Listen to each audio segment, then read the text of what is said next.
Assalamualaikum warahmatullahi wabarakatuh.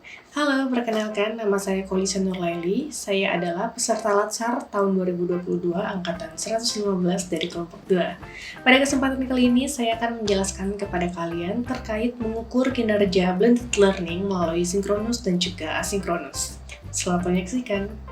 Ya, sebelum masuk pada pembahasan inti, sebelumnya saya akan menjelaskan apa yang dimaksud dengan Latsar CPNS. Latsar CPNS adalah tahapan-tahapan yang harus dilalui oleh calon pegawai negeri sipil untuk diangkat sepenuhnya menjadi PNS.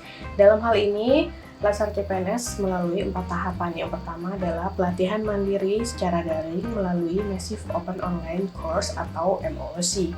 Yang kedua adalah pembelajaran jarak jauh atau distance learning, yang dalam hal ini melalui blended learning. Distance learning ini dibedakan menjadi dua, yaitu e-learning dan juga aktualisasi di tempat kerja. Yang ketiga ada klasikal, dan yang terakhir ada penguatan kompetensi di bidang tugas.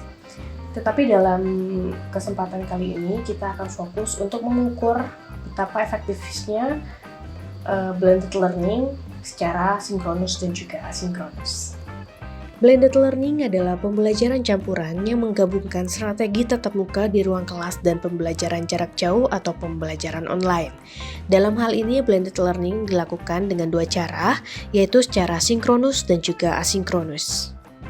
Synchronous learning adalah proses pembelajaran di mana peserta Latsar dapat mengakses pembelajaran pada waktu yang sama dengan sesama peserta Latsar dan juga Widya Iswara. Materi dan subjek belajar disampaikan oleh Widya Iswara secara terstruktur kepada peserta Latsar, sama seperti pada kelas-kelas tradisional, namun dilakukan pada tempat yang terpisah. Kelas sinkronus dilakukan dengan cara live streaming atau dengan aplikasi video conference seperti Zoom, Google Meet, dan lain sebagainya. Kegiatan dalam kelas sinkronus dilakukan dalam bentuk ceramah atau model direct instruction oleh Widya Iswara melalui media presentasi. Peserta Latsar dapat langsung bertanya melalui layanan chat, pesan massal, dan mikrofon. Asynchronous learning adalah sistem pembelajaran yang diatur sedemikian rupa sehingga peserta Latsar bisa belajar dengan waktu yang lebih fleksibel. Kelas asinkronus biasanya diatur oleh Widya Iswara sebelum waktu pembelajaran dilaksanakan. Seluruh instruksi diatur di LMS, kemudian peserta Latsar mengaksesnya secara individu dan bebas.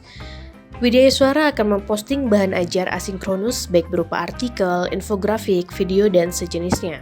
Isinya berupa instruksi dan tagihan pembelajaran kegiatan yang harus dilaksanakan. Pembelajaran dengan metode blended learning tentunya dapat mengundang kekurangan dan juga kelebihan yang dirasakan oleh peserta Latsar. Untuk kekurangannya sendiri menurut saya adalah kurang menumbuhkan kekompakan antar peserta Latsar dikarenakan durasi tatap muka yang terbatas.